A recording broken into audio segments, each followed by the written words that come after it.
L'arquebisbe de València, el cardenal Agustí García Gascó, va aprofitar la missa d'ahir en honor a Sant Vicent Màrtir per llançar una de les seues soflames habituals incendiàries dirigides al govern central.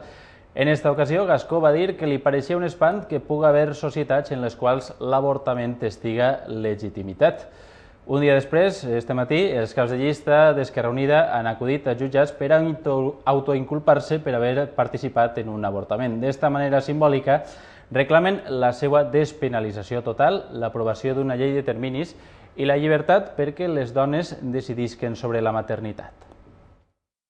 Una acción solidaria con las mujeres que están siendo perseguidas, como sabéis, en estas últimas semanas, en estos últimos meses, por ejercer su derecho al aborto. Nosotros, en ese sentido, estamos totalmente al lado de ellas, frente a lo más rancio y a lo más arcaico de la jerarquía de la Iglesia, que con las fuerzas políticas conservadoras están librando una especie de santa inquisición contra las mujeres.